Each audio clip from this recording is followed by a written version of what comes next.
Turkey's Erdogan to discuss migrant issues with EU in Brussels. Turkish leader repeats call for more help in coping with millions of refugees it hosts from neighbouring war-torn Syria.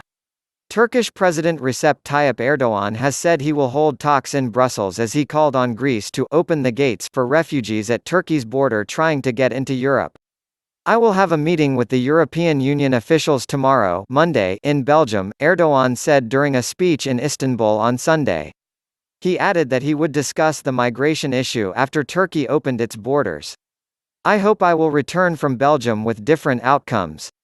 Berend Leitz, spokesman for European Council President Charles Michel, posted on Twitter that the Turkish leader will meet Michel and European Commission President Ursula von der Leyen to discuss migration, security, stability in the region and the crisis in Syria. Turkey repeatedly rails against what it describes as unfair burden sharing, since around 4 million mostly Syrian refugees live in Turkey. In 2016, Turkey and the EU agreed upon a deal in which Brussels would provide billions of euros in aid to help Ankara finance housing, schools and medical centers for the refugees. But Ankara has repeatedly accused the bloc of not fulfilling promises made as Europe suffered the worst refugee crisis since World War II. Over 1 million people fled to the continent in 2015. "We have fulfilled the obligations of the agreement we have made with the EU. However, the EU did not fulfill its commitments except for minimal contributions. I hope we will get different results this time," Erdogan said. Turkey says the EU has failed to honor promises including visa-free travel for Turkish citizens and an enhanced customs union. During the same televised speech, Erdogan urged Greece to open its border after clashes in recent days between migrants and the Greek police. "Hey, Greece!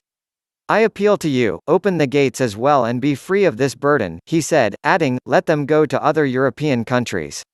Thousands of migrants massed on the land border with Greece after Turkey last month said it would no longer prevent people from leaving the country. Turkey's decision set off an escalating dispute between Ankara and Brussels, as well as a war of words between Turkey and Greece. But Erdogan, on Friday, ordered the Turkish Coast Guard to prevent risky Aegean Sea crossings after more than 1,700 migrants landed on Lesbos and 4 other Aegean islands from Turkey over the past week. EU Foreign Policy Chief Josep Borrell and Michel met Erdogan in Ankara on Wednesday. Ankara also wants more European support in Syria, where its troops are supporting rebels against Russian-backed Syrian government forces. Erdogan has felt extra pressure as nearly 1 million people in Syria's northwestern province of Idlib fled towards the Turkish border during the recent Syrian regime assault, which is backed by Russia. But Erdogan and his Russian counterpart Vladimir Putin agreed to a ceasefire on Thursday after Turkey launched an offensive against Damascus following the deaths of 59 Turkish soldiers in recent attacks blamed on the regime.